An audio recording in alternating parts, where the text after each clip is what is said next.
میں صرف مولانا جو طارق جمیل صاحب ہیں ان کو میں کہتا ہوں اس وقت تو آپ رو رو کے دعائیں کر رہے تھے یا اللہ انہوں اتو بھی سنبھال پچھو بھی حفاظت کر دائیوں بھی کر بائیوں بھی کر اگوں بھی کر پچھو بھی کر.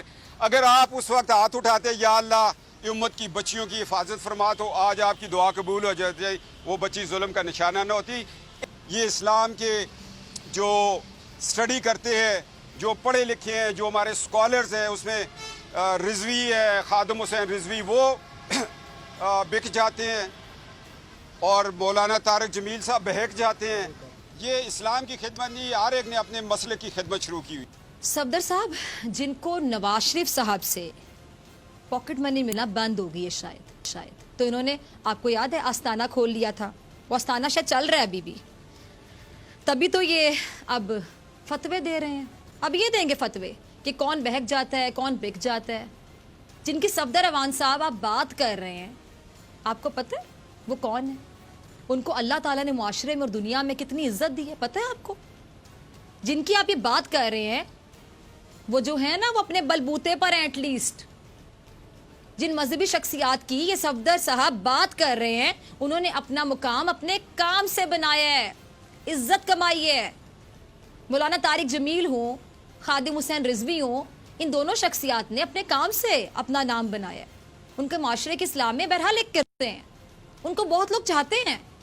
جب بھی کسی محفل میں جاتے ہیں تو لوگ کھڑے ہو جاتے ہیں, جب بھی کسی جگہ جاتے ہیں تو لوگ سارے کام چھوڑ کر ان کے پاس چلے جاتے ہیں. جب بھی لوگ کہیں بیٹھے ہوں تو لوگ صرف ان کو سننا چاہتے ہیں. اور آپ کی کیا حیثیت ہے؟ آپ کون ہیں؟ کیا کرتے ہیں آپ؟ کیا کام ہے آپ کا آج کل آستانے کے علاوہ؟ آپ کس منہ سے ان مذہبی شخصیات پر الزام لگا رہے ہیں؟ آپ کی حیثیت میرے خیال سے مجھے قوم کو بتانے کی ضرورت نہیں, قوم جانتی ہے کہ آپ کی کیا حیثیت ہے. آپ کی اہلیہ, آپ کا نام, یہ بڑی میں کڑوی بات کر رہی ہوں لیکن سچ تو کڑوا ہوتا ہے, ہضم کر لیں گے نا آپ. آپ کی اہلیہ آپ کا نام تک تو اپنے ساتھ نہیں لگاتی, آپ کو اپنے سسرال میں بیٹھنے کی جگہ تو صحیح سے ملتی نہیں ہے. آپ اتنے بڑے عالم دین پر فتوے بازی کریں گے. مولانا طارق جمیل کو جانتے ہیں آپ کے کون ہے وہ؟ ان کی اہمیت کا اندازہ ہے آپ کو صفدر اوان صاحب؟ ان کی حیثیت کا آپ کو پتہ ہے؟ آپ کو شرم نہیں آتی؟ آپ اپنے سیاسی اختلافات نظریاتی اختلافات کو بنیاد بنا کر کسی کو بکا ہوا کسی کو بہکا ہوا کہہ رہے ہیں, جبکہ آپ کی نون لیگ میں کوئی حیثیت نہیں ہے. آپ کی نون لیگ میں کوئی حیثیت نہیں ہے اور نہ ہی شریف خاندان میں آپ کی کوئی حیثیت. یہ وہ سچ ہے تو سب کو پتہ ہے. آپ تو آج بھی ایک گارڈ بنے ہوئے ہیں, اس سے زیادہ کچھ ہے ہی نہیں. اور نون لیگ کے بڑے لوگ گرفتار ہوئے, رانا ثناء اللہ گرفتار ہوئے, حمزہ شہباز گرفتار ہوئے, دیگر بھی ہوئے. مریم نواز صاحبہ نے ان کی تصویر اپنے ٹویٹر کی ڈی پی بنا لی, مطلب اظہار ایک جہتی کر رہی تھی ان کے ساتھ. آپ گرفتار ہوئے, آپ کی تصویر کیوں نہیں لگائی آپ کی بیگم صاحبہ نے؟ اس بات کا جواب ہے آپ کے پاس؟ میں آپ کو جواب دیتی ہوں. اللہ جسے چاہے عزت دے جسے چاہے ذلت دے. مولانا طارق جمیل اگر نواز شریف سے ملاقات کرے تو وہ صراط مستقیم پر ہیں. مولانا طارق جمیل اگر کلثوم نواز صاحبہ کی نماز جنازہ پڑھائیں تو یقیناً راہ حق پر ہے. مولانا طارق جمیل صاحب اگر نواز شریف کی عیادت کریں تو ایک حقیقی اور سچے عالم دین. لیکن اگر مولانا طارق جمیل صاحب عمران خان کے لیے دعا کریں, ان کے لیے نیک تمناؤں کا اظہار کریں تو وہ بہکے ہوئے بھی ہیں اور یقیناً آپ کے مطابق بکے ہوئے بھی ہیں. یہ کہنا چاہ رہے ہیں نا آپ؟ علامہ خادم رضوی اگر عمران خان کے خلاف احتجاج کریں یا سخت بات کریں تو وہ نیک سیرت نیک نیت اور عمدہ شخصیت ہے. اور اگر وہی علامہ خادم رضوی صاحب نواز شریف کے خلاف بات کر دیں تو بہکے ہوئے بھی ہیں اور بکے ہوئے بھی ہوں گے, کیونکہ حضرت نواز شریف کے خلاف بات کرنے کی ضرورت کیسی ہوگی کسی کی؟ وہ تو پھر بک گیا آپ کے مطابق, وہ تو بہک گیا آپ کے مطابق. کون لوگ ہیں آپ بھائی؟ کہاں رہتے ہیں؟ کیسی باتیں کرتے ہیں؟ مولانا طارق جمیل صاحب یا خادم رضوی صاحب ہوں, ان کو سب سے پہلے یہ دعا کرنی چاہیے کہ اللہ تعالیٰ اس قوم کو مفاد پرستوں کے اس ٹولے سے چھٹکارا دلائے. اللہ تعالیٰ اس قوم کو لوٹنے والوں سے نجات دلائے. اللہ تعالیٰ اس قوم کو اس کا وہ پیسہ واپس دلائے جو اس قوم سے لوٹا گیا, چھینا گیا, چوری کیا گیا. اور جن لوگوں نے پیسہ کھایا ان کو نشان عبرت بنائے. آپ اپنی سیاست इतनी ज्यादा इखलाकी पस्ती का शिकार हो जाते हैं, इतनी गिरी हुई बातें करना शुरू कर देते हैं, इसका अंदाजा मुझे पहले से था। लेकिन अफसोस ये कि ये दोनों जो आलिम दीन है, मजहबी शख्सियात हैं, इनके बारे में भी आप लोग बातें करने पर आ जाते हैं। बहुत बड़ी इनके फॉलोअर्स हैं, बहुत बड़ी इनकी फॉलोशिप है, लोग इनको इनकी दीनी खिदमात की वजह से जानते हैं, इनके क्रेडिट में बहुत कुछ है, लोग इनको सुनते हैं, लोग इनको सुनना चाहते हैं, और लोग इनसे बगैर किसी शक व शुबे के लोग इनसे बहुत मोहब्बत करते हैं, लोग इनको अपनी महफिलों में दावत देते हैं। नज़रियाती जो इख्तलाफात हैं या सियासी इख्तलाफात हैं, उनकी बुनियाद पर आप किसी आलम दिन को बिका हुआ कह दें या बहका हुआ कह दें, ऐसे नहीं चलेगा सफदर साहब, ऐसे चल ही नहीं सकता। आप कैसे कह सकते हैं किसी आलिम दिन को बिका हुआ बहका हुआ, चूंकि उसका नजरिया आपसे नहीं मिलता। यानी जिसका नजरिया आपसे मिलेगा, जो आपकी, आपके सुसर की, आपके सुसर के भाई की, आपकी नून लीग की तारीफ करेगा, जिस नून लीग में आपकी कोई हैसियत नहीं है, वही आपकी नजर में आलिम दीन भी होगा। क्या फलसफा है आपका, क्या नजरिया है आपका?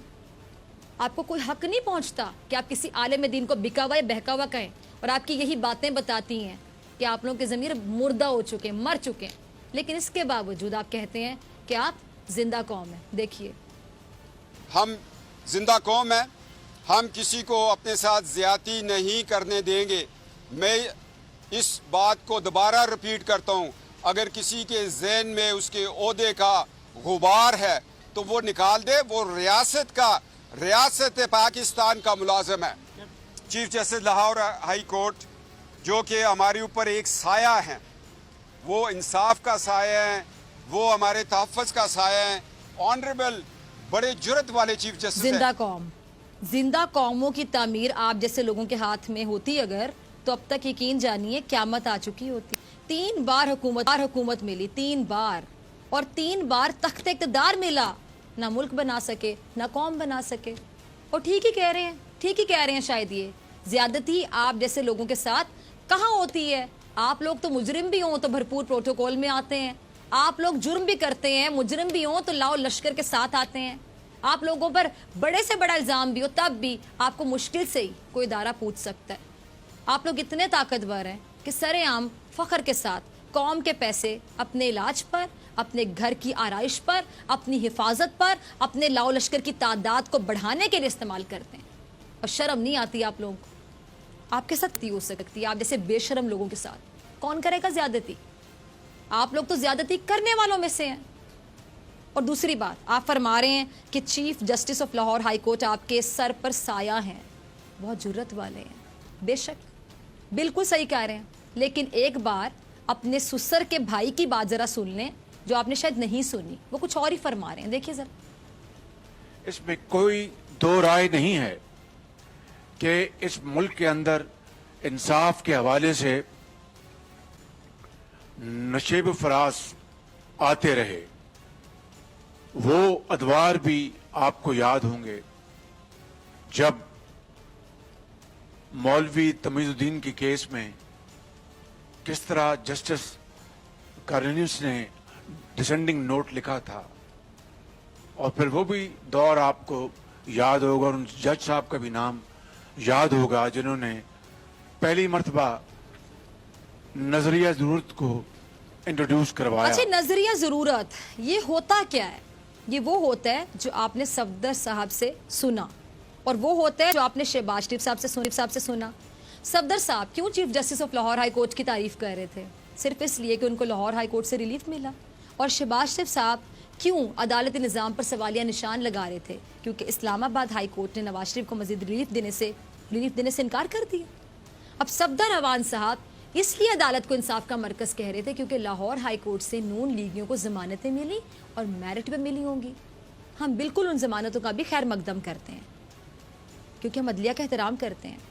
लेकिन शहबाज शरीफ साहब अदालती निज़ाम में नक्स इसलिए निकाल रहे थे, इसलिए गिनवा रहे थे क्योंकि उनको नवाज शरीफ के मामले पर अदालत से कोई आसानी मिलती दिखाई नहीं दे रही। और जब इनको आसानी ना मिले तो फिर अदालत बात ना करें, ऐसा हो सकता है? इनको तो वही अच्छा लगेगा ना जो इनके लिए आसानी पैदा करे।